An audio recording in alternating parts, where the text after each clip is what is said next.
بسم اللہ الرحمن الرحیم۔ باب قول النبی صلی اللہ علیہ وسلم يعذب المیت ببعض بکاء اہلہ علیہ اذا کان النوح من سنتہ۔ اور آگے وما یرخص من البکاء فی غیر نوح، دو سطر بیچ میں چھوڑ کر تیسری سطر کے وسط میں یہ ہے۔ باب اس بیان میں کہ نبی کریم علیہ السلام کا ارشاد کہ میت کے گھر والوں کے بعض رونے کی وجہ سے میت کو عذاب دیا جاتا ہے، یعنی میت کے گھر والوں کا ہر رونا میت کے عذاب دیے جانے کا سبب نہیں ہے، بلکہ میت کے گھر والوں میں سے گھر والوں کے رونے کی بعض صورتیں ایسی ہیں کہ اس رونے کی وجہ سے میت کو عذاب دیا جاتا ہے، ہر رونے کی وجہ سے نہیں۔ کون سا رونا؟ تو اب فرماتے ہیں اذا کان النوح من سنتہ، جبکہ نوحہ کرنا مرنے والے کی عادت اور اس کا طریقہ رہا ہو، اور مرنے والا نوحہ کرنے کا عادی تھا، اس لیے اس کی اولاد نے بھی، گھر والوں نے بھی نوحہ کرنا سیکھا، اور اسی کے طرز پر انہوں نے بھی نوحہ کیا، تو چونکہ وہ سبب بنا مرنے والا گھر والوں کے نوحہ کرنے کا، اس لیے اس نوحے پر میت کو عذاب دیا جاتا ہے۔ اور یا رونا آواز کے ساتھ بے صبری جزع فضا کے ساتھ رونا ہو، اور یا اس مرنے والے نے خود نوحہ کرنے کی وصیت کی ہو، اور یا وہ نوحہ کرنے کو پسند کرتا ہو۔ اور ایک توجہ یہ ہے کہ میت کو گھر والوں کے اس پر رونے سے عذاب دیا جاتا ہے، یہ اس وقت میں ہے کہ جب کہ یہ کہا جائے کہ مرنے والا ایسا تھا ویسا تھا، تو یہ اس پر جو عذاب ہوگا تو یہ روحانی عذاب ہوگا، کہ جب یہ مرنے والے اس کے فضائل بیان کریں گے کہ یہ ایسا تھا ویسا تھا، تو اس سے کہا جائے گا کیا تو ایسا تھا، کیا تو ایسا تھا، تو یہ روحانی عذاب ہوا۔ اس کی تفصیل اور توضیح پر مشتمل روایتیں ابھی آتی ہیں۔ حاصل یہ ہوا کہ اگر کسی کا انتقال ہو جائے اور اس پر گھر والے روئیں، تو اگر رونا بلا نوحہ کے بلا اختیار ہے تو اس کی وجہ سے میت پر عذاب نہیں ہوتا ہے، جبکہ جزع فضا کے ساتھ نہ ہو۔ اور اگر مرنے والا نوحہ کرنے کا عادی تھا یا نوحہ کرنے کی وصیت کر گیا تھا، اور یا نوحہ کرنے کو پسند کرتا تھا، تو ان صورتوں میں اگر میت پر رویا جائے تو اس سے میت پر عذاب ہوتا ہے۔ اور یا مراد یہ کہ جب یہ کہا جائے کہ تو ایسا تھا ویسا تھا ویسا تھا، تو اس سے کہا جاتا ہے کیا تو ایسا تھا، کیا تو ایسا تھا، تو یہ کہا جانا یہ عذاب ہے، تو یہ روحانی عذاب ہوا۔ امام بخاری رضی اللہ تعالی عنہ نے یہ باب قائم کر کے دونوں باتیں بتائی ہیں کہ میت پر گھر والوں کا رونا، بعض رونا ایسا ہے کہ جس کی وجہ سے میت پر عذاب ہوتا ہے، اور اگر نوحہ کے بغیر بلا اختیار یوں ہی آنسو نکل جائے اور رونے میں جزع فضا نہ ہو تو اس رونے کی وجہ سے میت پر عذاب نہیں ہوتا ہے۔ اب امام بخاری رضی اللہ تعالی عنہ نے دونوں دعووں پر اور دونوں مسئلوں پر دلیلیں پیش کی ہیں۔ باب قول النبی صلی اللہ علیہ وسلم یعذب المیت ببعض بکاء اہلہ علیہ، یہ باب اس بارے میں کہ نبی کریم علیہ السلام کا ارشاد کہ میت کو عذاب دیا جاتا ہے میت پر اس کے گھر والوں کے بعض رونے کی وجہ سے، اور آگے ہے وما یرخص من البکاء من غیر نوح، اور جو بلا نوحے کے اور بلا جزع فضا کے رونے کی رخصت دی گئی ہے، یہ آگے ہے۔ اور عذاب کب ہوگا؟ اذا کان النوح من سنتہ، جبکہ نوحہ کرنا مرنے والے کی طریق اور اس کی عادت سے رہا ہو۔ اذا کان النوح من سنتہ، یہ حدیث کا لفظ نہیں ہے بلکہ یہ امام بخاری رضی اللہ تعالی عنہ کی طرف سے یہ قید ہے۔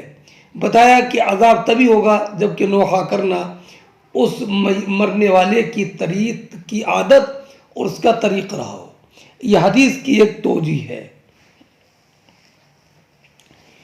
اب اس پر آیت کریمہ دیکھیے، لقول اللہ تعالی قوا انفسکم واہلیکم نارا، اس لیے کہ اللہ رب العزت جل جلالہ نے ارشاد فرمایا اے لوگو اپنے کو اور اپنے گھر والوں کو جہنم سے محفوظ رکھو، محفوظ کرو۔ اب اس آیت سے استدلال کیسے ہوا کہ اگر نوحہ کرنا میت کا سنت ہے تو گھر والوں کے نوحہ کرنے سے میت کو عذاب دیا جائے گا، اس پر استدلال کیسے ہوگا؟ تو وجہ استدلال یہ ہے کہ جب مرنے والا خود نوحہ کرنے والا تھا اور اس کے گھر والے خود اس کی اقتداء میں نوحہ کر رہے ہیں تو یہ گھر والوں کے نوحہ کرنے کا سبب بنا، اور اس نے اپنے گھر والوں کو جہنم سے نہیں بچایا، اور قوا انفسکم واہلیکم نارا، بچاؤ، تو جو یہ حکم تھا قوا انفسکم، اپنے گھر والوں کو بچاؤ، اس نے اس حکم پر عمل نہیں کیا بلکہ اس حکم کے خلاف کیا، اس وجہ سے اس کو عذاب دیا جائے گا۔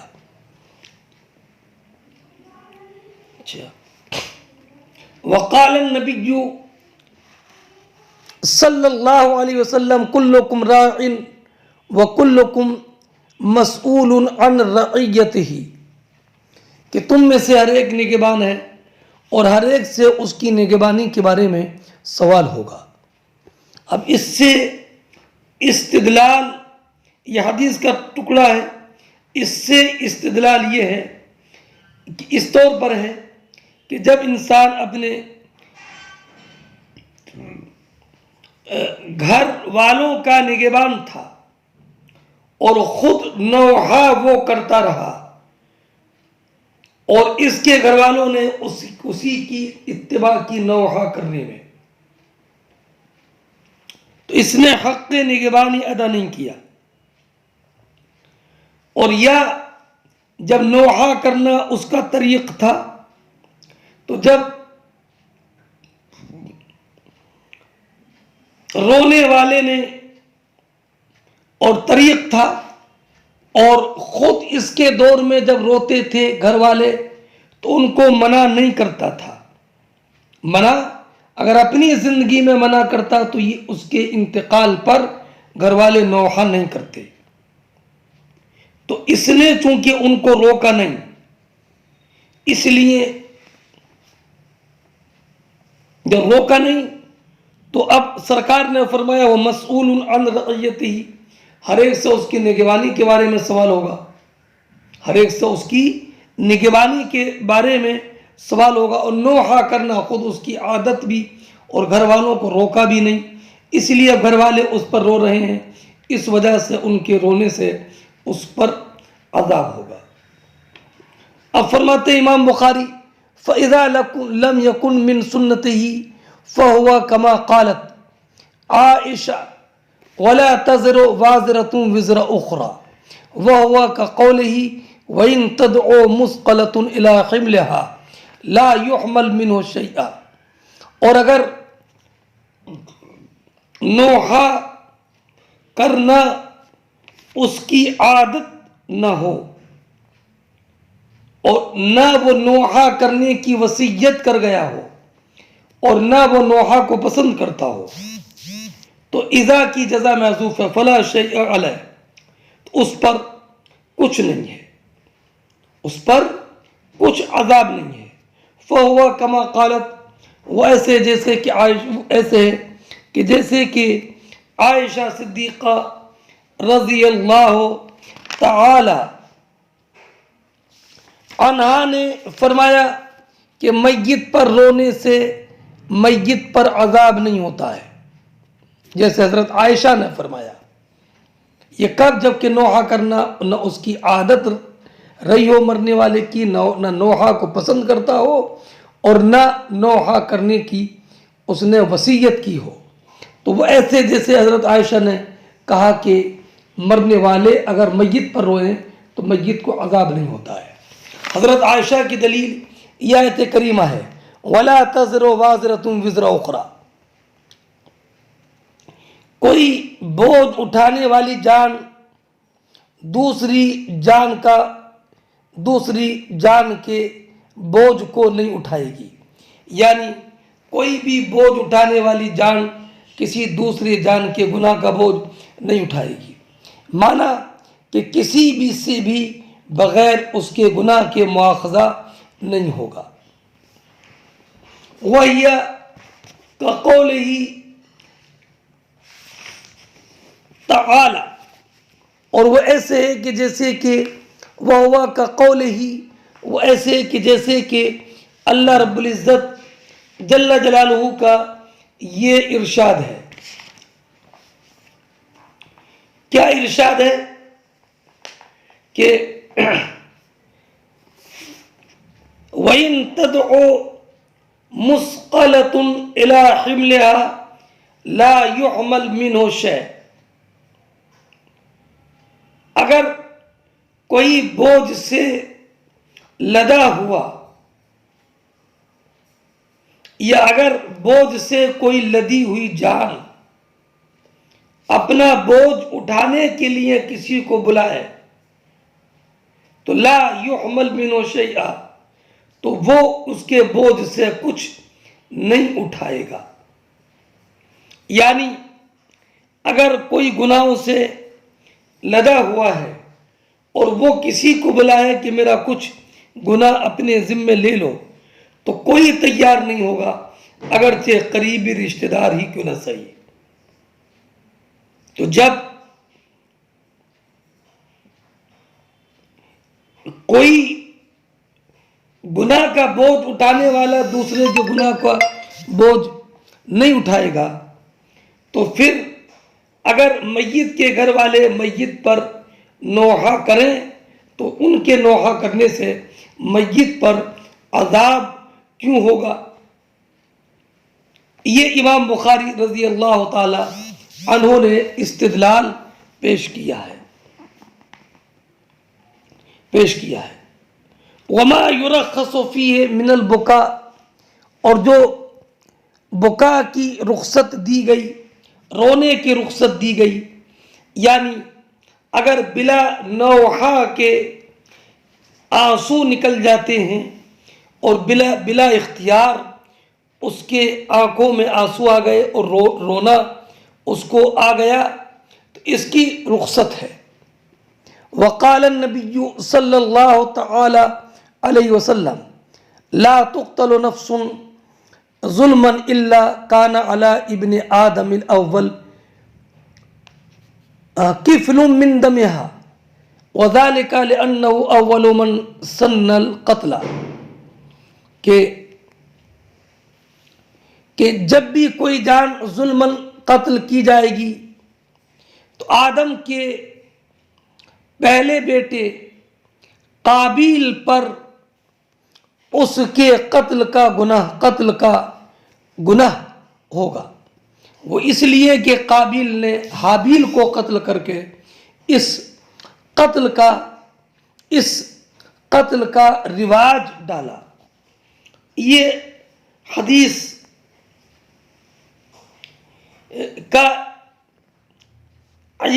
ہے نبی کریم صلی اللہ تعالی علیہ وسلم سے عبداللہ ابن مسعود رضی اللہ تعالی عنہ نے روایت کی ہے کہ جب بھی کوئی جان قتل کی جائے گی ظلماً، تو چونکہ قتل کا سب سے پہلا رواج قابیل نے حابیل کو قتل کر کے ڈالا، کہ قابیل نے حابیل کو ظلماً اور حسد کی وجہ سے قتل کیا تھا، اس لیے اب جب بھی کوئی قتل ناحق ہوگا اس کا گناہ قاتل پر تو پورا ہوگا ہی، قاتل کے گناہ قتل میں کوئی تخفیف نہیں ہوگی، مگر اس کے ساتھ پہلا جو سب سے پہلا قاتل ہے وہ کون؟ حابیل۔ وہ حابیل کو قتل کرنے والا ہے قابیل، کہ قابیل نے قتل کیا تھا حابیل کو، یہ گناہ اس پر بھی ہوگا۔ کیوں؟ اس لیے کہ گناہ کیوں ہوگا؟ وذالک لأنہ، اس لیے کہ قابیل نے سب سے پہلے قتل ظلماً اور حسد۔ اس حدیث سے استدلال اس طور پر ہے کہ یہ جو قابیل نے قتل کیا اور قتل کو ظلماً قتل کو سب سے پہلے انجام دینے والا ہے، تو جو بھی قتل اس کی طرح کرے گا، ظلماً قتل کرے گا، تو اس کا گناہ اس قاتل کے ساتھ ساتھ قابیل پر بھی ہوگا، اس لیے کہ اسی نے یہ دروازہ کھولا اور اس طریق کو ایجاد کیا۔ ایسے ہی جس کا طریق میت پر نوحہ کرنا ہوگا، گویا کہ اس نے اپنے گھر والوں کے لیے اس نوحہ کرنے کا دروازہ کھول دیا، لہذا اگر اس کے انتقال پر اس کے گھر والے روئیں گے تو اپنے اس فعل پر اس سے مؤاخذہ ہوگا۔ نوحہ کرنے والے بھی گناہ گار ہوں گے، اور چونکہ نوحہ کرنے کا سبب خود وہ مرنے والا ہے، اس لیے عذاب اس مرنے والے پر بھی ہوگا۔ اس سے یہ بات واضح ہو گئی۔ امام بخاری رضی اللہ تعالی عنہ یہ بتانا چاہتے ہیں کہ کسی بھی شخص پر غیر کے فعل کی وجہ سے عذاب نہیں دیا جائے گا، مگر جب کہ وہ شخص اس گناہ کا سبب بنے۔ تو اب جو کہا گیا کہ سرکار نے فرمایا ان المیت یعذب ببکاء اہلہ، اس سے مراد یہی ہے کہ جب کہ یہ مرنے والا گھر والوں کے نوحہ کرنے کا سبب ہو۔ حدثنا عبدان و محمد قال اخبرنا عبد الله قال اخبرنا عاصم بن سلیمان عن ابی عثمان قال حدثني اسامة بن زید قال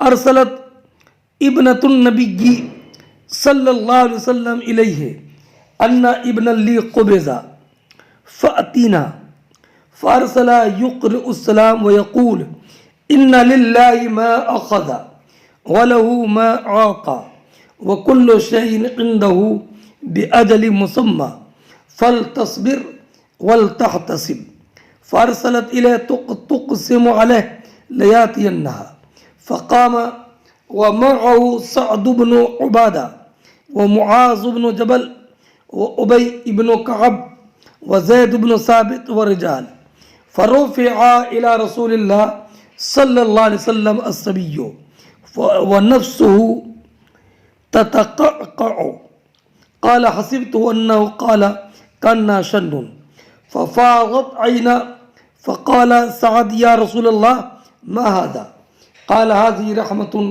جعلها الله في قلوب عباده وإنما يرحم الله من عباده الرحماء۔ اس حدیث کا ترجمہ سننے سے پہلے خلاصہ سنیے۔ حضرت اسامہ ابن زید رضی اللہ تعالی عنہ بیان فرماتے ہیں کہ نبی اکرم صلی اللہ تعالی علیہ وسلم کی بڑی صاحبزادی حضرت زینب رضی اللہ تعالی عنہا کے بیٹے،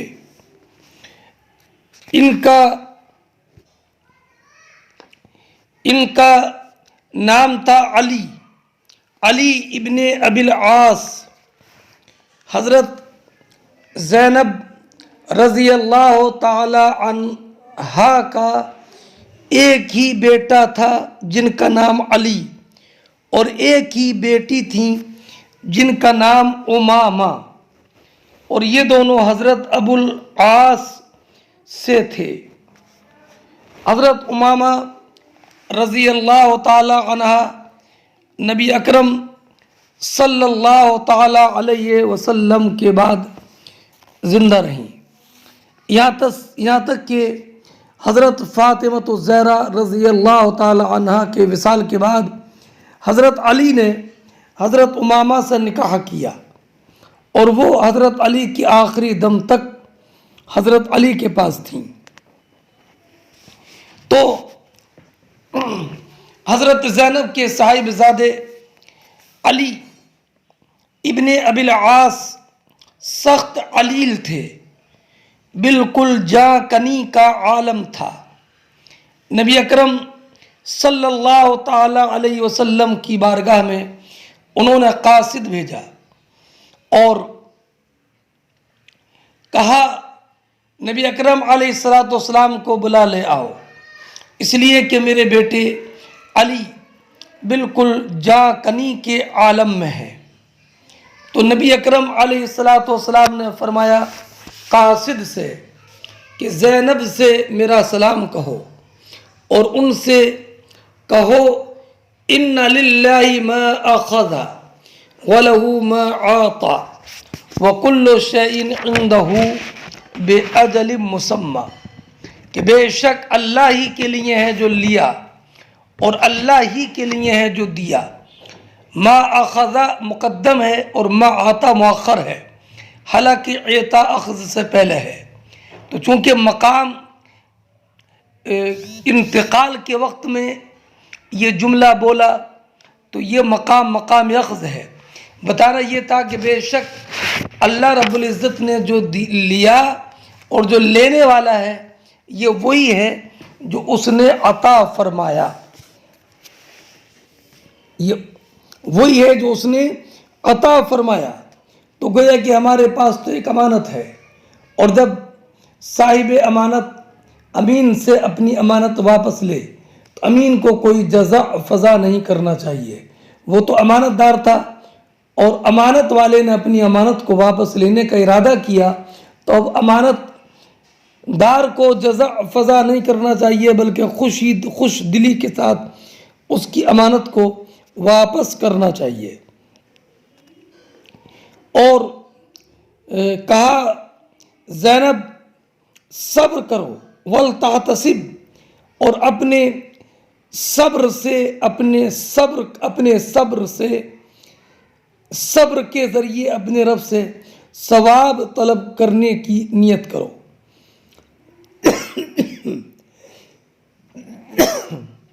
تو نبی کریم علیہ السلام اس وقت تشریف نہیں لے گئے۔ پھر حضرت زینب نے دوبارہ قاصد بھیجا، اور عبد الرحمن ابن عوف کی روایت میں یہ ہے کہ دوسری مرتبہ بھی بھیجا، سرکار تیسری مرتبہ میں تشریف لے گئے۔ سرکار پہلی مرتبہ تشریف کیوں نہیں لے گئے؟ اس لیے کہ نبی کریم علیہ الصلوۃ والسلام اس وقت کسی اہم کام میں مشغول تھے، اور یا آپ کا نہ جانا یہ اپنے رب کے لیے تسلیم کے اظہار میں مبالغہ کے لیے تھا، اور یا یہ بتانا تھا کہ اگر کسی کے جا کنی کا وقت ہو تو اور وہ اس کے اہل خانہ بلائیں تو ان کے بلانے پر جانا واجب نہیں ہے۔ اب یہ بتانے کے لیے حضور تشریف پہلی مرتبہ میں نہیں لے گئے، لیکن جب بعد میں حضرت زینب نے ضد کی اور یہ کہا کہ سرکار حضور ضرور تشریف لائیں، میں قسم دلاتی ہوں کہ حضور تشریف لائیں، تاکید کے لیے جملہ بولا، تو اب حضور تشریف لے گئے۔ کیوں؟ تاکہ اگر اتنی تاکیدی گزارش کے بعد بھی حضور تشریف نہ لے جاتے تو بعض جاہل یہ سمجھتے کہ شاید حضرت زینب کا کوئی مقام نبی کریم علیہ الصلوۃ والسلام کی بارگاہ میں نہیں تھا، حضور کی بارگاہ میں وہ مقرب نہیں تھی، اس لیے حضور تشریف لے گئے۔ اور یا اس لیے کہ جب انہوں نے بہت زیادہ گزارش کی تو سرکار نے کرم فرمایا، حضور تشریف لے گئے، اور نبی کریم صلی اللہ تعالی علیہ وسلم کے ساتھ حضرت سعد بن عبادہ بھی تھے۔ سعد بن عبادہ رضی اللہ تعالی عنہ یہ انصاری خزرجی ہیں، اور یہ اپنے قبیلے میں سردار بہادر سخی تھے، غیور تھے، اور ان کا وصال سعد ابن عبادہ کا وصال ملک شام میں ہوا، اور ایک روایت یہ ہے کہ ان کو جن نے قتل کیا تھا۔ سعد ابن عبادہ ساتھ میں تھے، معاذ ابن جبل تھے، ابی ابن کعب تھے، زید ابن ثابت تھے، اور کچھ لوگ تھے، ان میں ایک نام عبادہ ابن سامت کا بھی ہے۔ ہاں، اور نبی کریم علیہ الصلوۃ والسلام جب تشریف لے گئے تو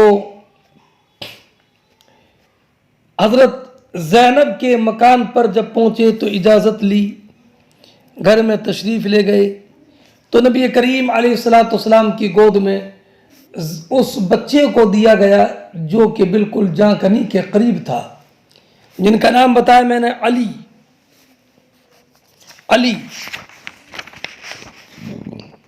ابن ابی العاص رضی اللہ تعالی عنہما، اور بچے کا سانس اکھڑ رہا تھا اور بالکل یہ سوکھے ہوئے مشک کی طرح ہو گیا تھا، مشک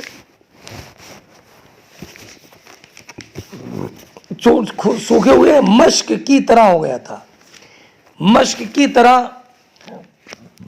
ہونے سے مراد یہ ہے کہ یہ صاحبزادے بالکل سوکھ گئے تھے، جیسے پرانا سوکھا مشک ہو، ضعف نقات کی وجہ سے صرف ہڈی اور چمڑا رہ گیا تھا، اور پورا بدن سوکھے ہوئے مشک کی طرح ہو گیا تھا، اور سانس یوں چل رہی تھی جیسے سوکھے مشک میں، سوکھے ہوئے مشکیزے میں کنکری ڈال ہلا ہے اور آواز ہو، یعنی بالکل سانس اکھڑ رہی تھی اور بالکل سوکھ گئے تھے، اور صرف جسم پر ہڈی اور چمڑا باقی رہ گیا تھا۔ تو جب یہ دیکھا تو نبی اکرم صلی اللہ تعالی علیہ وسلم کی آنکھوں میں آنسو آ گئے، آنسو آنے لگے۔ تو سعد ابن عبادہ رضی اللہ تعالی عنہ نے کہا، ما ھذا یا رسول اللہ، یہ آنکھوں میں آنسو کیسے؟ گویا کہ سعد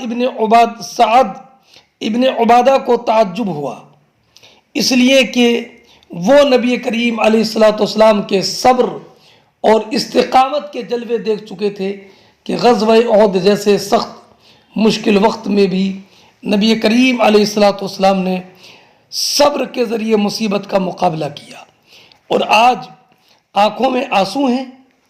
تو جب یہ معلوم کیا تو نبی کریم علیہ الصلوۃ والسلام نے فرمایا ہذہ رحمہ جعلها اللہ فی قلوب عبادہ، ہذہ رحمہ سے مراد کہ بے شک یہ کیا، یعنی آنسوؤں کا بہنا رحمت ہے، یعنی اثر و رحمہ، یہ رحمت کا اثر ہے، اور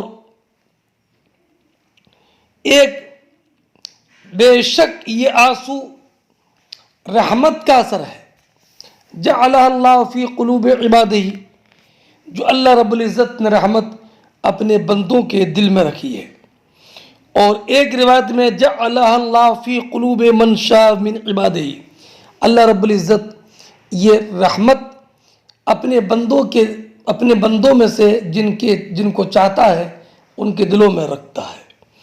اور ایک حدیث میں یہ ہے کہ بے شک اللہ نے 100 رحمتیں پیدا کی، ایک رحمت اپنے بندوں کے دلوں میں رکھی اور 99 رحمتیں اپنے پاس اپنے قرب میں رکھیں، اپنی بارگاہ میں رکھیں، اور 100 رحمتوں میں سے ایک رحمت مخلوق، اسی رحمت کی وجہ سے وہ ایک دوسرے پر رحم کرتے ہیں، نرمی کرتے ہیں، اسی رحمت کی وجہ سے ماں اپنے بیٹے پر شفقت کرتی ہے۔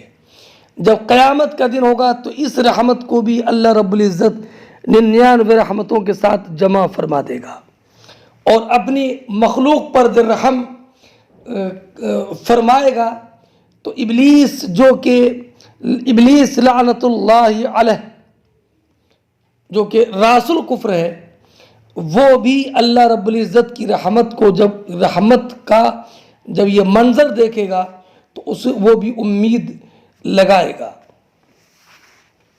تو نبی کریم علیہ الصلوۃ والسلام نے فرمایا کہ بے شک یہ رحمت ہے جو اللہ رب العزت نے اپنے بندوں کے دلوں میں پیدا فرمائی۔ وَإِنَّمَا يَرْحَمُ اللَّهُ مِنْ عِبَادِهِ وَإِنَّمَا يَرْحَمُ اللَّهُ مِنْ عِبَادِهِ الرُّحَمَاءَ، اور بے شک اللہ رب العزت اپنے بندوں میں سے رحم کرنے والوں ہی پر رحم فرماتا ہے۔ یہ خلاصہ میں نے آپ کے سامنے ذکر کیا۔ اب اس حدیث سے کئی باتیں معلوم ہوئیں۔ ایک بات یہ معلوم ہوئی کہ جاکنی کے وقت میں اہل فضل اور اہل علم اور اہل تقوی کو حاضر ہونا جائز ہے، ان کی برکت اور ان کی دعا کی امید سے۔ اور یہ بھی معلوم ہوا کہ اہل فضل کو بلانے کے لیے تاکید کرنا اور زور ڈالنا یہ بھی جائز ہے، اور اسی سے معلوم ہوا کہ تعزیت اور عیادت کے لیے ان کے اذن کے بغیر بھی جانا جائز ہے، برخلاف دعوت ولیمہ وغیرہ کے۔ اس لیے کہ حضور اپنے ساتھ معاذ بن جبل، ابی بن کعب، سعد بن عبادہ، عبد الرحمن بن عوف اور عبادہ ابن صامت صحابہ کرام کو لے گئے بغیر اذن کے۔ اس سے معلوم ہوا کہ تعزیت کے لیے جانے میں کوئی قباحت نہیں ہے اور نہ ہی اجازت کی ضرورت ہے۔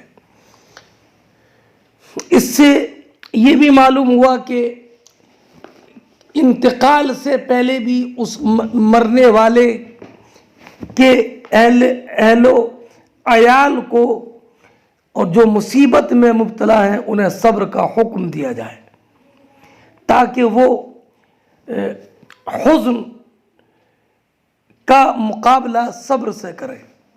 اور اس سے یہ بھی معلوم ہوا کہ کلام سے پہلے سلام، اور اس سے یہ بھی معلوم ہوا کہ مریض کی عیادت کرنا چاہیے، اگرچہ وہ مفضول ہو یا چھوٹا بچہ ہو۔ اور اس سے ایک بات یہ بھی معلوم ہوئی کہ اہل فضل و کمال کے لیے مناسب نہیں ہے کہ اپنے فضل سے اور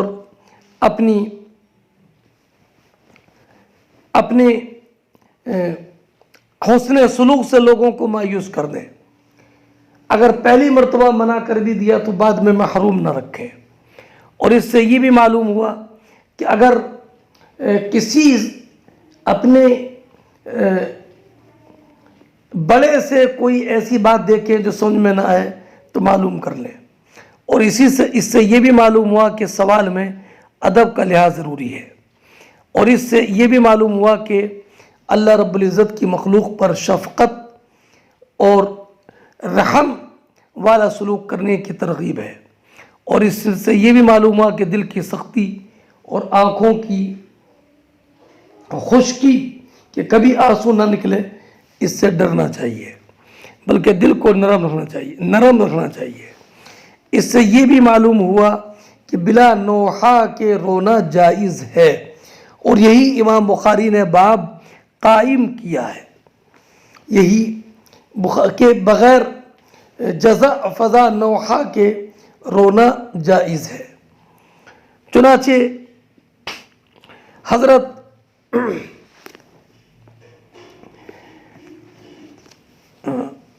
جب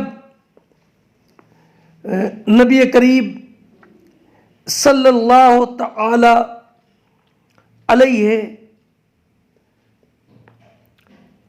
وسلم کی شہزادی حضرت رقیہ کا انتقال ہوا تو ان کے قبر کے قریب حضرت فاطمۃ الزہرا رضی اللہ تعالی عنہ رونے لگیں. تو نبی کریم علیہ الصلاۃ والسلام کا کمال کرم دیکھیں کہ حضرت فاطمۃ الزہرا رضی اللہ تعالی عنہا کے چہرے سے اپنے دست مبارک یا کپڑے سے آنسو پوچھنے لگے. اور ایک حدیث میں یہ ہے کہ سرکار نے فرمایا ان اللہ لا يعذب بدمع العین، اللہ رب العزت آنکھوں کے آنسوؤں سے عذاب نہیں فرماتا ہے. اور یہ بھی کہ جب روایت ہے کہ جب نبی کریم علیہ الصلاۃ والسلام کے صاحبزادے حضرت ابراہیم کا انتقال ہوا تو نبی کریم علیہ الصلاۃ والسلام کی آنکھوں میں آنسو آ گئے. اور نبی اکرم صلی اللہ تعالی علیہ وسلم نے فرمایا تھا تدمع العین ویحزن القلب ولا نقول ما یسخط الرب، کہ آنکھوں میں آنسو آتے ہیں، دل رنجیدہ ہوتا ہے، ہم ایسی بات نہیں کہتے کہ جو رب کی ناراضی پیدا کرے.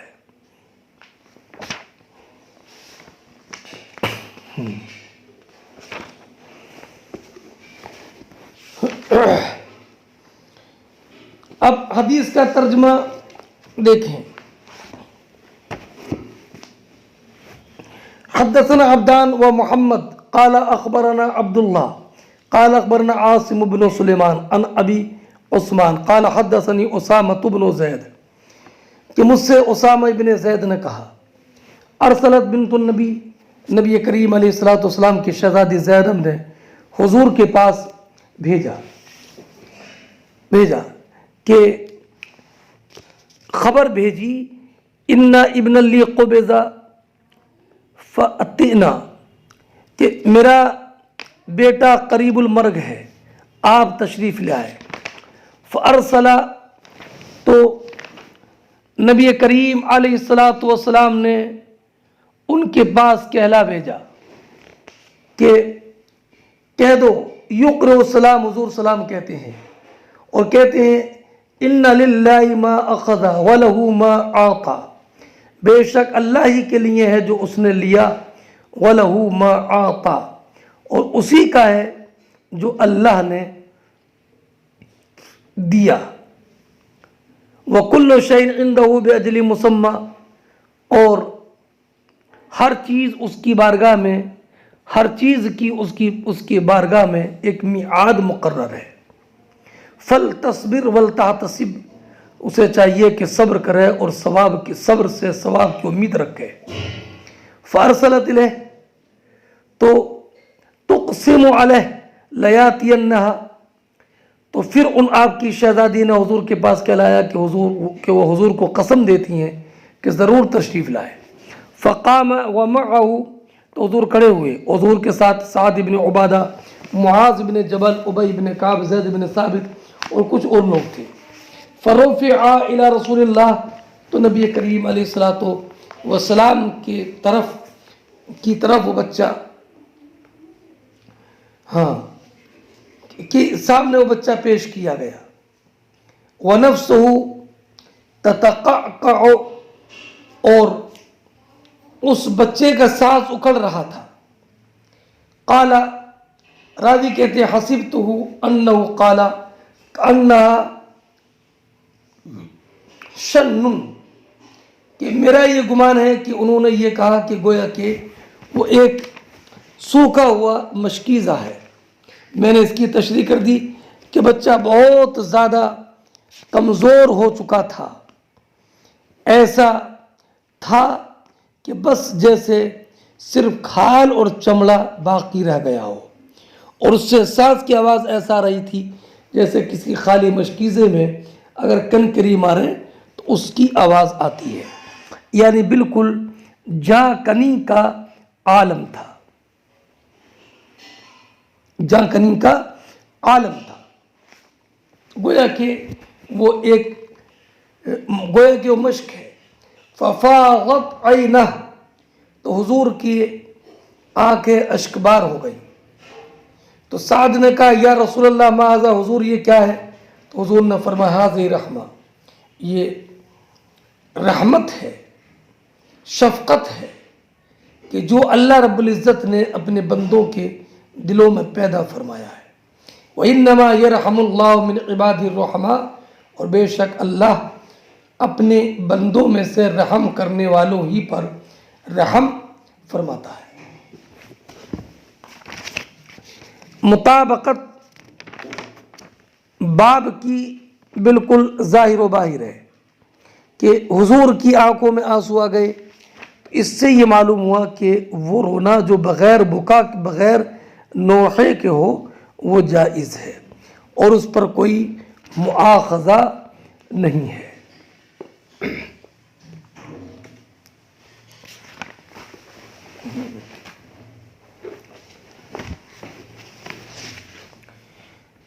حدثنا عبد الله بن محمد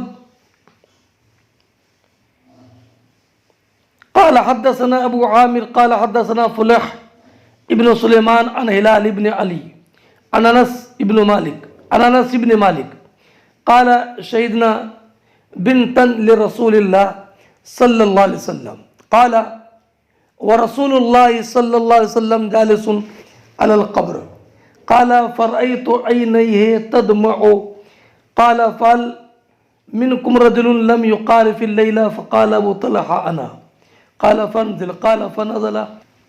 حدیث کا ترجمہ دیکھیں۔ حدثنا عبداللہ ابن محمد، امام بخاری فرماتے ہیں کہ ہم سے حدیث بیان کی عبداللہ ابن محمد نے، انہوں نے کہا کہ ہم سے حدیث بیان کی ابو عامر نے، انہوں نے کہا کہ ہم سے حدیث بیان کی فلح بن سلیمان نے، وہ ہلال ابن علی سے روایت کرتے ہیں، وہ انس ابن مالک رضی اللہ تعالیٰ عنہ سے۔ انس ابن مالک رضی اللہ تعالیٰ عنہ بیان فرماتے ہیں شہدنا بنتا لرسول اللہ صلی اللہ علیہ وسلم، ہم نبی کریم علیہ السلام کی ایک صاحبزادی کی قبر پر حاضر ہوئے۔ یہ سیدہ ام کلثوم رضی اللہ تعالی عنہ تھیں، جن کا وصال سن 9 ہجری میں ہوا، اور یہ امیر المومنین حضرت عثمان بن عفان رضی اللہ تعالی عنہ کے نکاح میں تھیں۔ ان کا جب وصال ہوا تو انس بن مالک کہتے ہیں کہ ہم قبر پر حاضر تھے اور نبی کریم علیہ السلام قبر کے قریب بیٹھے تھے، قبر پر نہیں، قبر کے قریب، اس لیے کہ ابھی تو حضرت ام کلثوم دفن بھی نہیں ہوئی تھیں، تو ان کی قبر پر بیٹھنے کا تو کوئی مطلب ہی نہیں ہے۔ پھر قبر پر حضور کیسے بیٹھتے؟ جبکہ نبی کریم علیہ السلام نے ارشاد فرمایا کہ کوئی شخص انگارے پر بیٹھے اور وہ اس کے کپڑے جلا دے، پھر آگ کھال تک پہنچ جائے، یہ بہتر ہے اس کی بنسبت کہ کوئی کسی کی قبر پر بیٹھے۔ اس لیے مراد یہ کہ حضور ام کلثوم کی قبر کے پاس بیٹھے۔ فرماتے انس، تو میں نے دیکھا کہ نبی کریم علیہ الصلوۃ والسلام کی دونوں آنکھوں سے آنسو نکل رہے ہیں۔ یہی محل ترجمہ ہے۔ اس سے معلوم ہوا کہ کسی بھی میت پر رونا اگر بلا نوحے کے ہے تو یہ جائز ہے۔ تو نبی کریم علیہ الصلوۃ والسلام نے فرمایا، تم میں سے کوئی ایسا شخص ہے کہ جو آج رات اپنی عورت کے قریب نہ گیا ہو؟ تو ابو طلحہ نے عرض کیا، انا یا رسول اللہ، سرکار میں رات اپنی بیوی کے قریب نہیں گیا۔ بلکہ ایک روایت میں ہے کہ نبی کریم علیہ الصلوۃ والسلام نے ارشاد فرمایا، قبر میں ایسا کوئی نہ اترے جو آج رات اپنی اہل کے قریب گیا ہو۔ یہ سنا تو حضرت عثمان ہٹ گئے۔ اس کی وجہ یہ تھی کہ حضرت عثمان ابن عفان رضی اللہ تعالی عنہ نے کسی باندی سے اس رات میں قربت کر لی تھی، تو یہ حضرت عثمان ابن عفان پر تعریض تھی، لیکن ان کی طرف سے یہ معذرت کی جا سکتی ہے۔ تو انہیں نہیں معلوم تھا کہ آج حضرت سیدہ ام کلثوم کا وصال ہو جائے گا، اور حضرت ام کلثوم کی علالت طویلہ تھی۔ اس لیے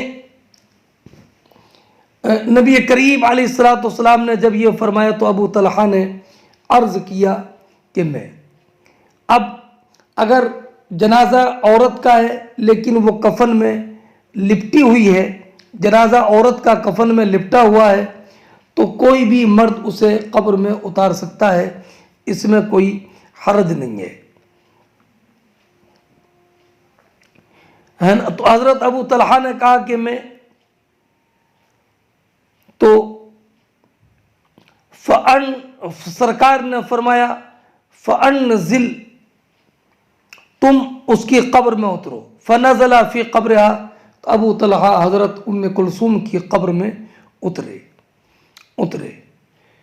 ہاں، حضرت ابو طلحہ رضی اللہ تعالی عنہ صالح اور متقی تو تھے، ساتھ میں وہ قبر کھودنے کے ماہر بھی تھے، اور ہو سکتا ہے کہ ان کی وجہ ترجیح یہی رہی ہو کہ وہ اچھی طریقے سے قبر کو تیار کرتے تھے۔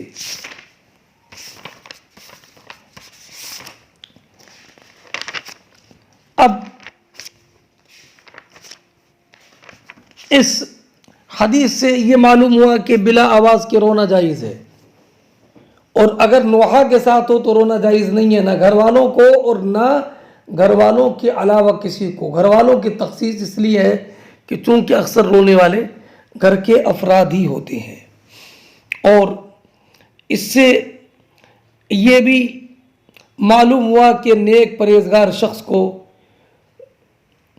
قبر میں میت کو اتارنے کے لیے اترنا چاہیے۔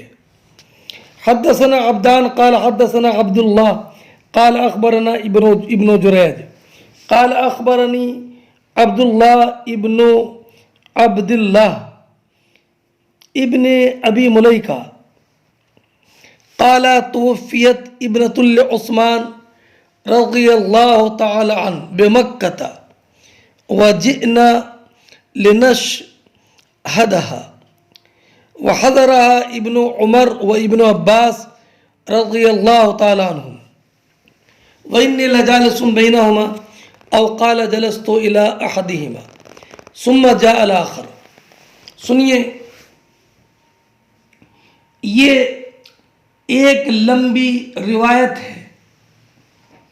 اس لمبی روایت کو سمجھنے سے پہلے ایک بات یہ ذہن نشین رکھیں کہ ان میں ذکر آئے گا اس حدیث میں حضرت صہیب کا، صہیب رومی۔ یہ نبی کریم علیہ الصلوۃ والسلام پر ایمان لانے والے قدیم الاسلام ہے۔ 30ویں نمبر پر یہ ایمان کی دولت سے مالا مال ہوئے۔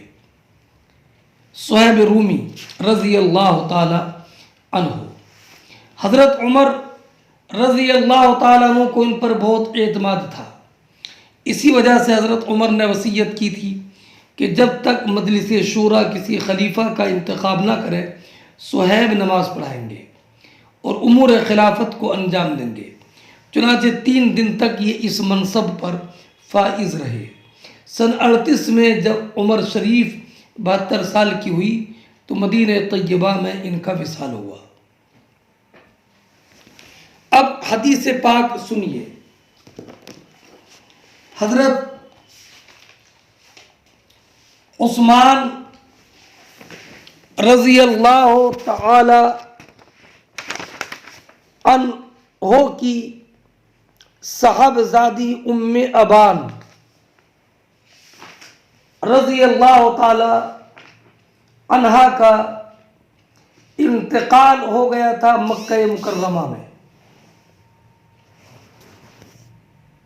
حضرت عثمان کی شہزادی ام ابان کا انتقال مکہ مکرمہ میں ہو گیا تھا۔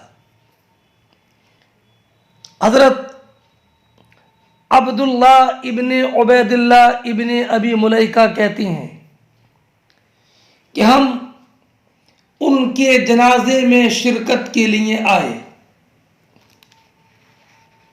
تو وہاں عبداللہ ابن عمر اور عبداللہ ابن عباس رضی اللہ تعالی عنہما بھی موجود تھے، تو میں ان دونوں کے درمیان میں بیٹھ گیا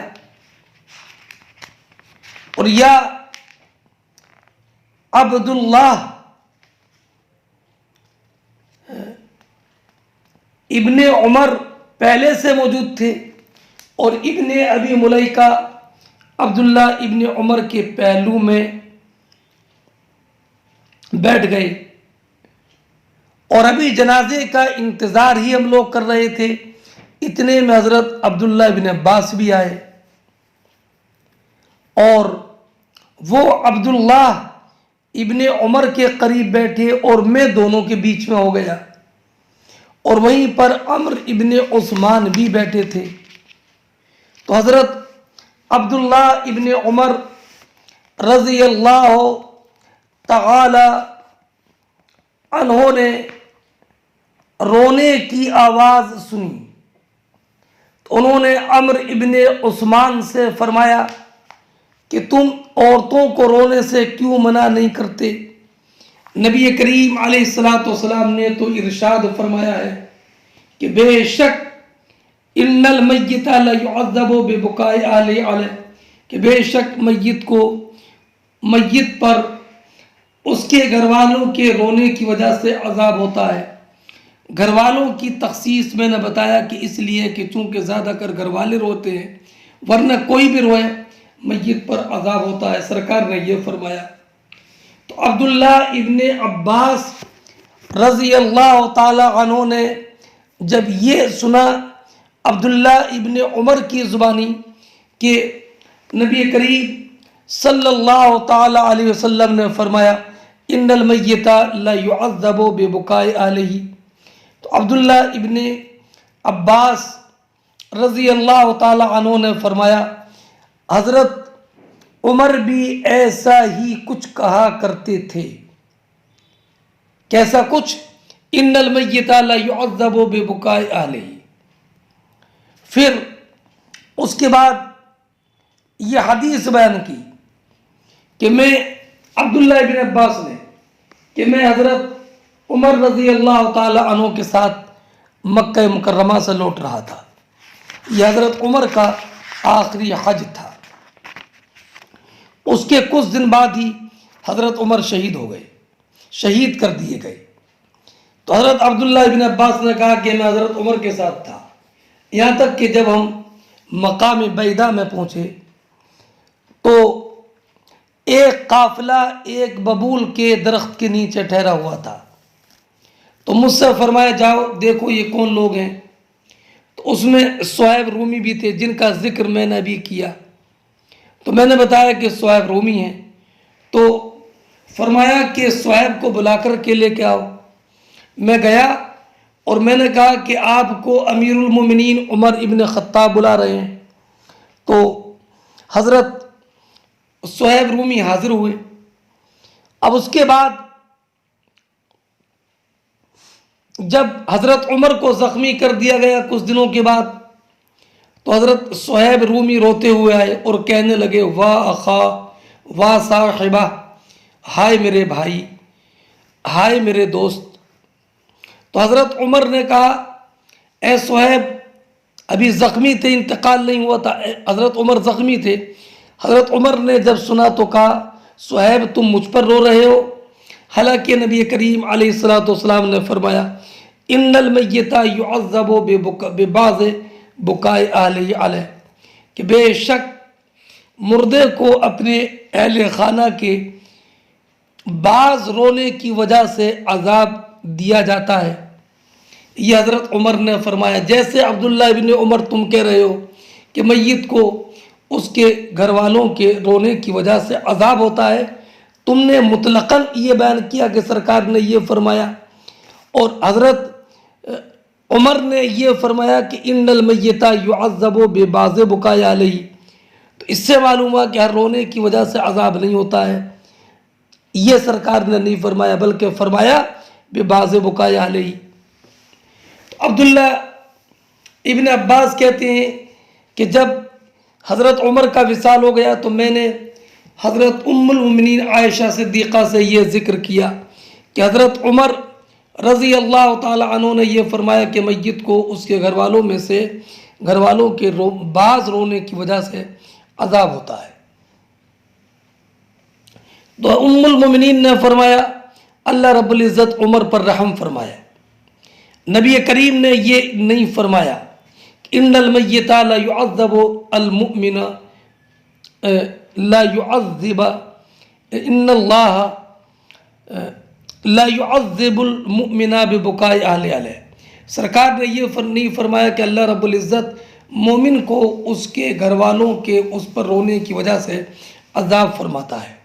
سرکار نے یہ فرمایا کہ ان اللہ لا یزید الکافر عذابا ببکاء اہل علیہ، کہ بے شک اللہ رب العزت کافر پر عذاب بڑھا دیتا ہے اس کے گھر والوں کے رونے کی وجہ سے۔ اور حضرت عائشہ نے فرمایا قرآن کی آیت کریمہ تمہارے لیے دلیل ہے، وَلَا تَزِرُ وَازِرَةٌ وِزْرَ أُخْرَىٰ، کوئی جان دوسرے جان کا بوجھ نہیں اٹھائے گی۔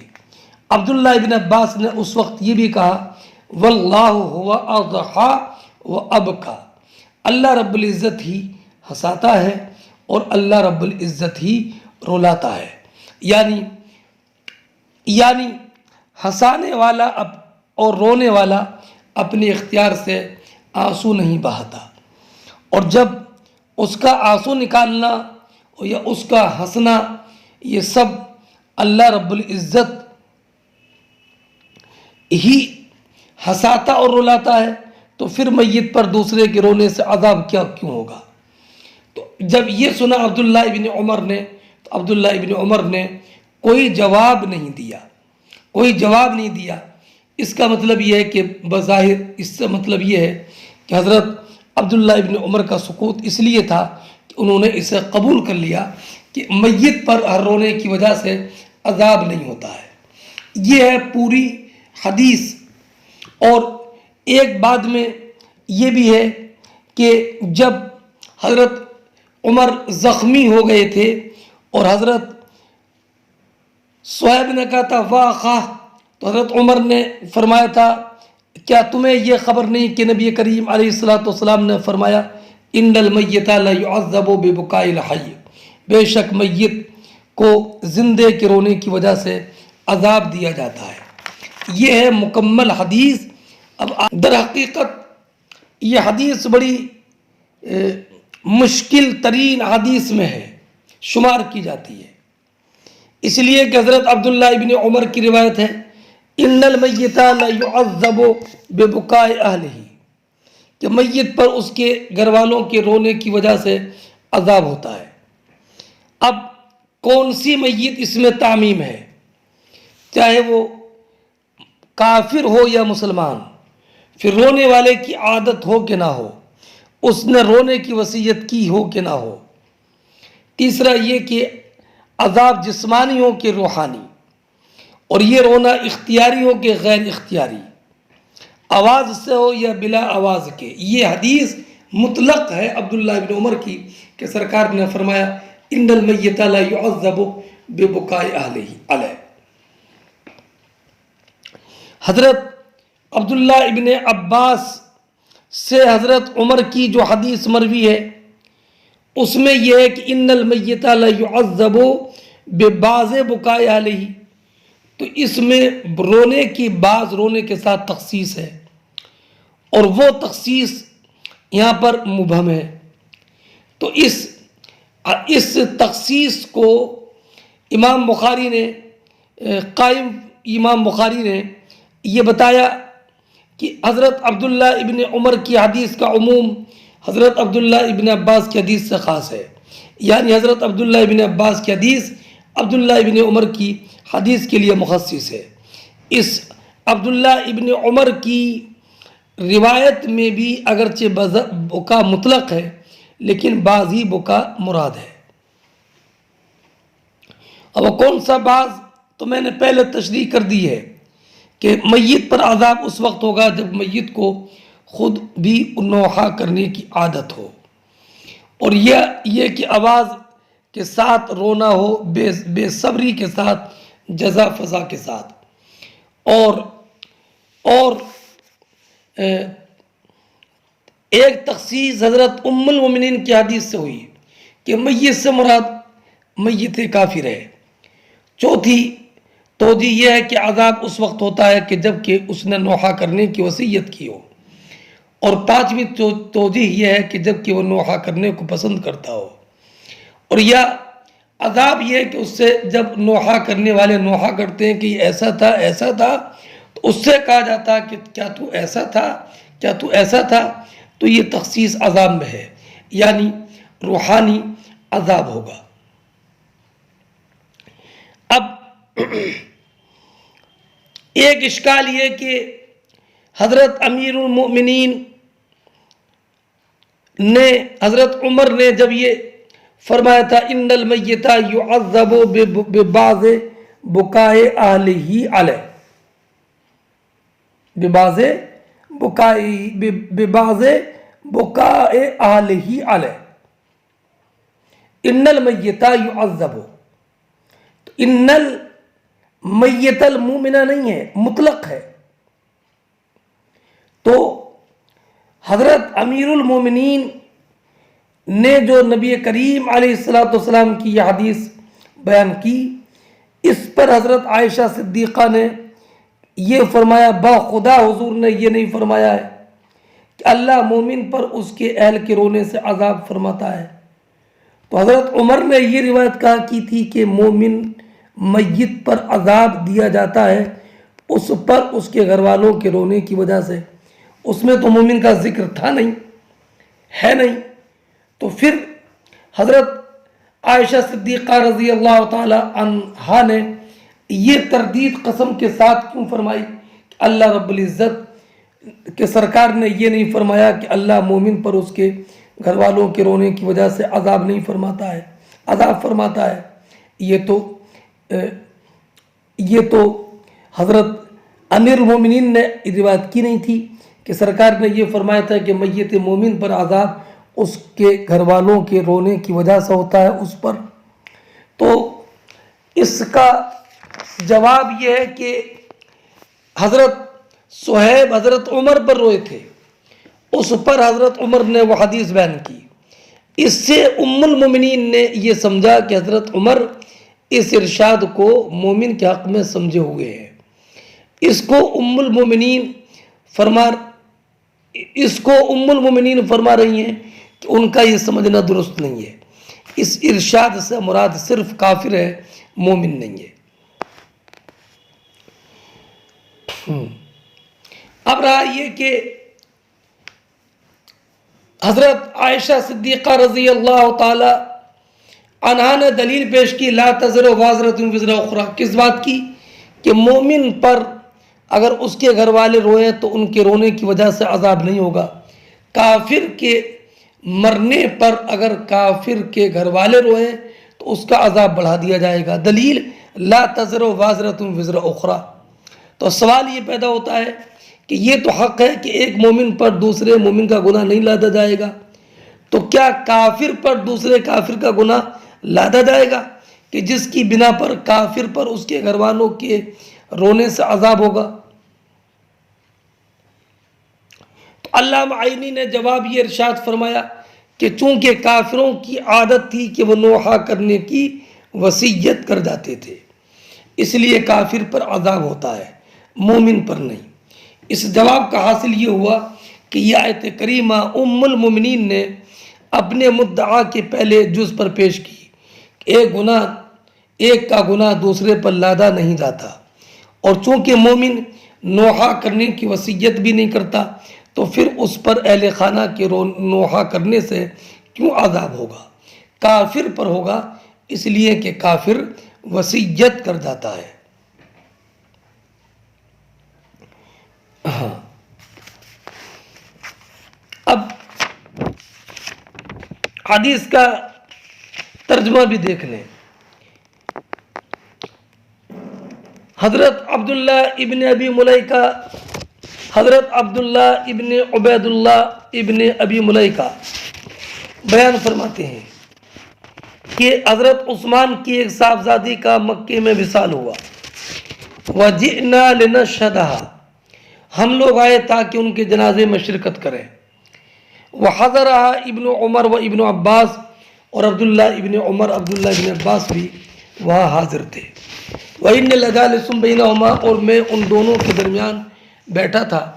یا یہ کہا کہ جلست إِلَىٰ أَحَدِهِمَا، میں ان میں ایک کے پاس بیٹھا تھا. پھر دوسرے آئے، فَجَلَسَ إِلَىٰ جَنبِي، تو وہ میرے قریب بیٹھ گئے. تو عبداللہ ابن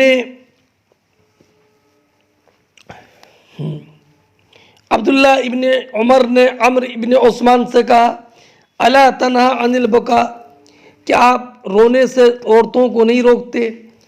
کہ بے شک نبی کریم علیہ الصلوۃ والسلام نے فرمایا ان المیت لا يعذب ببکاء اہل علیہ.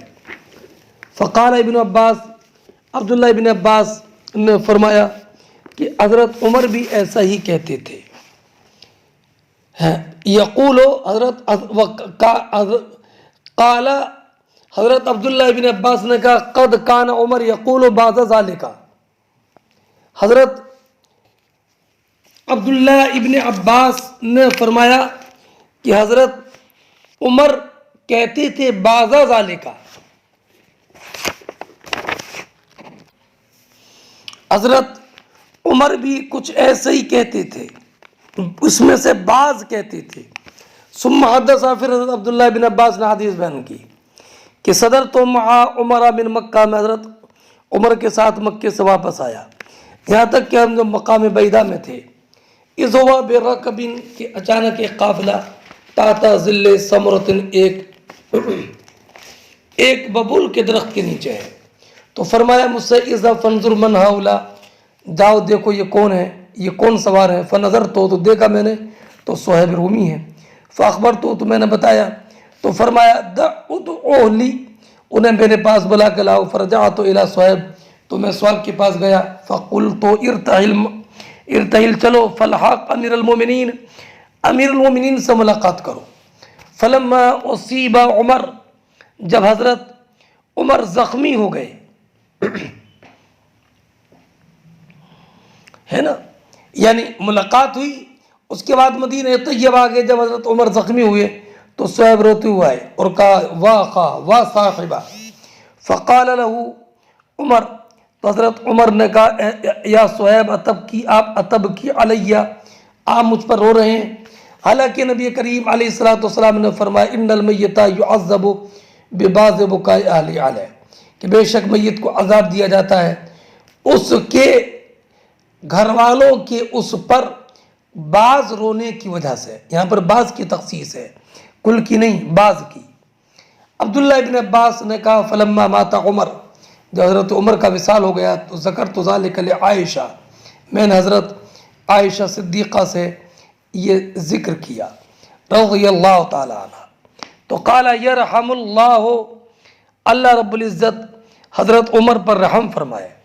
واللہ ما حدث رسول اللہ، نبی اکرم صلی اللہ تعالی علیہ وسلم نے یہ نہیں فرمایا کہ مومن کو عذاب اس کے مومن پر عذاب دیا جاتا ہے اس کے گھر والوں کے اس پر رونے سے، بلکہ نبی کریم علیہ الصلاۃ والسلام نے یہ ارشاد فرمایا کہ ان اللہ لیزید الکافر عذابا، کہ بے شک اللہ رب العزت کافر کے عذاب کو بڑھا دیتا ہے کافر پر اس کے گھر والوں کے رونے کی وجہ سے، اس لیے کہ وہ کافر مرتے وقت نوحہ کرنے کی وصیت کر جاتا ہے. اور فرمایا حسبکم القرآن، تمہارے لیے قرآن کی آیت کریمہ کافی ہے. ولا تزر وازرۃ وزر اخری، کوئی بوجھ اٹھانے والی جان دوسری جان کا بوجھ نہیں اٹھائے گی. عبداللہ بن عباس نے اس وقت میں کہا واللہ واضحى وابکى، اللہ رب العزت ہی نے ہنسایا، اللہ رب العزت ہی نے رولایا. یعنی انسان تو خود نہیں روتا ہے، بلکہ اس کے دل میں جو کیفیت پیدا ہوتی ہے، ایک خاص کیفیت کی وجہ سے اسے ہنسی آتی ہے، اور ایک خاص کیفیت کی وجہ سے اس کو رونا آتا ہے.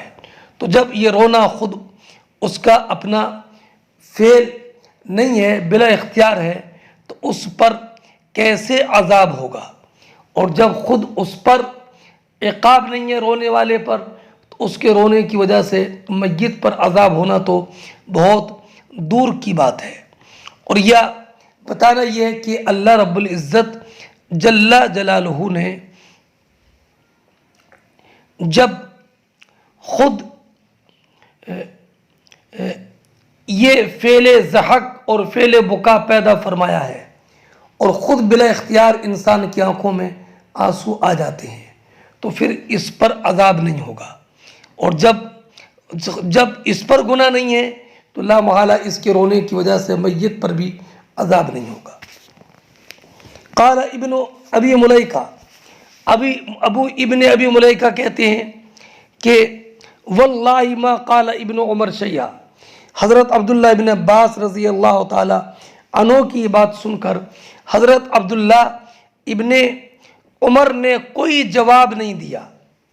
یعنی بظاہر تو یہ لگتا کہ انہوں نے ان کی بات کو تسلیم کر لیا، مگر بعض نے کہا کہ ہو سکتا ہے کہ انہوں نے مجادلہ کو پسند نہ کیا ہو، اور یا یہ کہ اس وقت میں ان کے ذہن میں اس کا جواب نہ آیا ہو، اس لیے انہوں نے خاموشی اختیار کی ہو.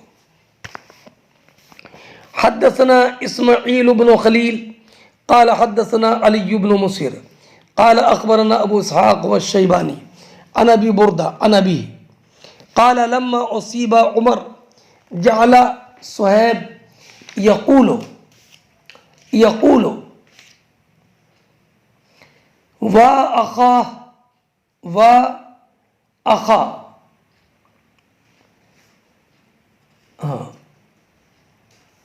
فقال عمر اما علمت ان النبي صلی اللہ علیہ وسلم قال ان المیت لا يعذب ببکاء الحی. فرماتے ہم سے حدیث بیان کی اسماعیل ابن خلیل نے، وہ کہتے ہیں ہم سے حدیث بیان کی علی ابن مسر نے، وہ کہتے ہیں کہ ہم سے حدیث بیان کی ابو اسحاق نے، اور یہ کون ہے؟ شیبانی. یہ روایت کرتے ہیں ابو بردہ سے. ابو بردہ کا نام عامر کئی مرتبہ ذکر ہو چکا ہے، اور ایک قول یہ کہ حارث. یہ روایت کرتے ہیں اپنے والد سے، ان کے والد کا نام ابو موسیٰ اشعری،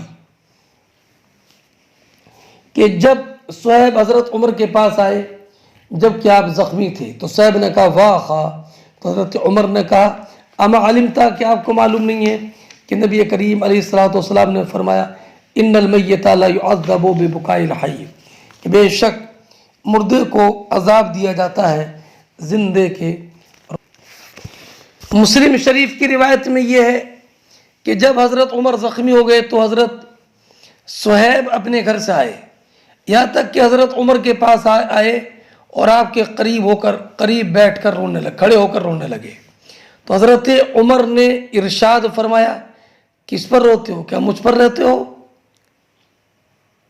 تو کہا واللہ لعلیک ابکی یا امیر المومنین، امیر المومنین میں ابھی پر روتا ہوں. تو فرمایا واللہ کیا تم یہ نہیں جانتے کہ نبی کریم علیہ الصلاۃ والسلام نے ارشاد فرمایا کہ جس پر کوئی روتا ہے اس کو عذاب دیا جاتا ہے. تو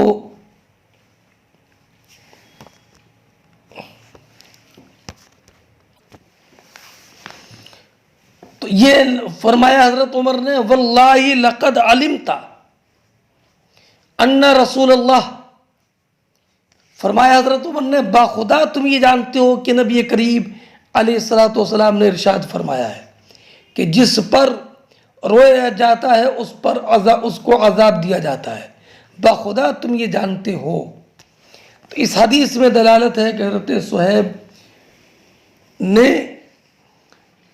یہ حدیث نبی کریم علیہ الصلاۃ والسلام سے سنی تھی، گویا کہ اور ان پر نسیان طاری ہو گیا تھا، یہاں تک کہ حضرت عمر نے ان کو یہ یاد دلایا. اب حضرت عمر امیر المومنین رضی اللہ تعالیٰ عنہ نے صہیب پر ان کے رونے پر انکار کیوں فرمایا؟ اس لیے کہ انہوں نے وا آخا کہتے ہوئے آواز بلند کر دی تھی. تو اس سے حضرت عمر نے یہ سمجھا کہ ان کا میرے انتقال سے پہلے وا آخا کہہ کے آواز کو بلند کرنا یہ اس بات کا اشعار ہے کہ یہ انتقال کے بعد اور زیادہ بلند آواز سے روئیں گے. اس لیے حضرت عمر نے ارشاد فرمایا تم تو یہ جانتے ہو کہ جس پر رویا جاتا ہے اس کو عذاب دیا جاتا ہے، پھر تم رو رہے ہو تو انتقال کے بعد تو تمہاری آواز اور زیادہ بلند ہو جائے گی. ہاں اب اگلی روایت دیکھیں. حدثنا، اس لیے حضرت عمر نے منع فرمایا. حدثنا عبداللہ بن یوسف قال اخبرنا مالک عن عبداللہ بن ابی بکر عن ابی عن عمرہ بنت عبد الرحمن انہا اخبرته انہا سمعت عائشہ رضی اللہ تعالی عنہا زوج النبی صلی اللہ علیہ وسلم قال انما مر رسول اللہ صلی اللہ علیہ وسلم على یہودیت یبکی علیہا اہلها فقال انہم لا یبکون علیہا وانہا لا تعذب فی قبرها. حضرت عمرہ بنت عبد الرحمن نے خبر دی، انہوں نے حضرت عائشہ صدیقہ رضی اللہ تعالیٰ عنہ سے سنا کہ حضرت عائشہ صدیقہ ام المومنین نے فرمایا کہ نبی کریم علیہ الصلوۃ والسلام ایک یہودی عورت کے پاس سے گزرے، یبکی علی اہلہا، جس پر اس کے گھر والے رو رہے تھے. فرمایا یہ سب اس پر رو رہے ہیں اور اس کی قبر میں اس پر عذاب ہو رہا ہے، عذاب ہو رہا ہے. یہ ایک حدیث کا آخری جز ہے. حدیث پوری ہے کہ ام المومنین حضرت عائشہ صدیقہ رضی اللہ تعالیٰ عنہ سے ذکر کیا گیا. عبداللہ ابن عمر یہ کہتے ہیں کہ میت کو زندے کے رونے سے عذاب دیا جائے گا.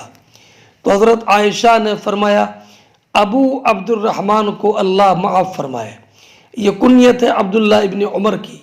وہ جھوٹ ہرگز نہیں بولے مگر وہ یا تو بھول گئے یا چوک گئے ہیں. نبی کریم علیہ الصلوۃ والسلام ایک یہودی عورت پر گزرے تو سرکار نے گزرے تو گھر والے اس پر رو رہے تھے، اس کا انتقال ہو چکا تھا تو گھر والے رو رہے تھے. تو سرکار نے فرمایا یہ اس پر روتے ہیں اور اس کی قبر پر عذاب اور اس کو قبر میں اس کی قبر میں اس پر عذاب ہو رہا ہے، قبر میں عذاب ہو رہا ہے. تو اب حضرت عائشہ صدیقہ رضی اللہ تعالی عنہا نے یہ روایت ذکر کر کے بتایا کہ میت پر کسی کے رونے کی وجہ سے عذاب نہیں ہوتا، بلکہ سرکار نے یہ فرمایا کہ ادھر گھر والے رو رہے ہیں اور عالم یہ ہے کہ میت پر اس کی قبر میں اس کے گناہوں کی وجہ سے عذاب ہو رہا ہے، ان کے رونے کی وجہ سے نہیں۔ تو بتانا یہ ہے کہ میت پر عذاب ان کے گناہوں کی وجہ سے ہو رہا ہے، اور اس پر تو عذاب ہو رہا ہے اس کے گناہوں کی وجہ سے، اور گھر والے اس پر رونے میں لگے ہیں، یہ مطلب ہے۔ اس لیے جو حدیث پاک ہے ان المیت لا يعذب ببکاء اہلہ میں با جو ہے با، یہ با ظرف کے لیے ہے، عندہ کے معنی میں ہے۔ معنی یہ ہے کہ ان المیت لا يعذب عند بکاء اہلہ، بے شک میت کو عذاب دیا جاتا ہے، اور عالم کب؟ اس کے گھر والوں کے رونے کے وقت میں، کہ گھر والے روتے ہوتے ہیں، ادھر میت پر عذاب ہوتا ہے اس کے اپنے گناہوں کی وجہ سے۔ اس کی تفصیل پہلے گزر چکی ہے کہ یہ عذاب رونے کی وجہ سے تبھی ہوگا جب کہ وہ نوحہ کرنے کی وصیت کر گیا ہو، یا اس کا نوحہ کرنے کا معمول رہا ہو، یا نوحہ کو پسند کرتا ہو، وغیرہ ذالک۔ یہاں تک بات مکمل ہو گئی۔ آخر میں یہ بات ذہن نشین رکھیے گا کہ حضرت عمر رضی اللہ تعالی عنہ کی روایت دو طریقے پر ہے، ان المیت یعذب ببکاء اہلہ علیہ، اور دوسری روایت یہ ان المیت لا یعذب ببکاء الحی، حی کے معنی زندہ۔ تو اب دونوں روایتوں، پہلی روایت میں یہ ہے کہ گھر والے روتے ہیں تو میت پر ان کے رونے کی وجہ سے عذاب ہوتا ہے، اور دوسری روایت یہ کہ میت پر عذاب ہوتا ہے زندہ کے رونے کی وجہ سے۔ اب زندہ رونے والا کوئی گھر کا ہو یا باہر کا ہو، کوئی بھی زندہ روئے تو اس کے رونے کی وجہ سے عذاب ہوتا ہے۔ تو پہلی روایت میں جو اہل کا ذکر ہے وہ اس لیے کہ چونکہ زیادہ کر رونے والے گھر والے ہوتے ہیں، جیسے کہ میں نے ابھی آپ کے سامنے پہلے ذکر کیا ہے کہ چونکہ معروف یہ ہے کہ میت پر اس کے گھر والے روتے ہیں، اس وجہ سے اہل کی تخصیص ہے، ورنہ کوئی بھی روئے۔ پھر یہ جو فرمایا کہ ان المیت لا يعذب ببکاء الحی، حی کی تخصیص کیوں ہے؟ تو کیا کوئی غیر زندہ بھی رو سکتا ہے؟ تو اصل میں یہ اعتراض ہے جمادات کے رونے سے، اس لیے کہ قرآن کریم کی آیت مبارکہ فما بکت علیہم السماء والارض، کہ ان پر نہ آسمان روئے اور نہ زمین۔ تو اس کا مفہوم یہ ہے کہ کافروں کے علاوہ اوروں کی جب موت ہوتی ہے تو ان پر آسمان بھی روتے ہیں اور وہ زمین بھی روتے ہیں۔ تو بے شک یہ میت پر رونا ہوا، لیکن آسمان و زمین جب کسی مرد مومن پر روتے ہیں تو آسمان و زمین کے رونے کی وجہ سے بالاجماع عذاب نہیں ہوتا ہے میت پر۔ اور ایک روایت میں نبی کریم علیہ السلام نے ارشاد فرمایا کہ ہر مومن کے لیے آسمان میں دو دروازے ہیں، ایک دروازے سے اس کا رزق آتا ہے اور ایک دروازے میں اس کا کلام اور اس کا عمل داخل ہوتا ہے۔ جب انسان مر جاتا ہے تو دونوں دروازے اس پر روتے ہیں، اور سرکار نے یہ آیت کریمہ کی تلاوت فرمائی فما بکت علیہم السماء والارض وما كانوا منظرین۔ اسی لیے حدیث میں یہ تخصیص ہے ان المیت لا يعذب ببکاء الحی، ان المیت لا يعذب ببکاء الحی، حی کی تخصیص آسمان و زمین کے رونے کو نکالنے کے لیے ہے۔ واللہ تعالی عالم الصواب۔ علامہ عینی علیہ رحمت والرضوان نے اس کی تفصیل کی۔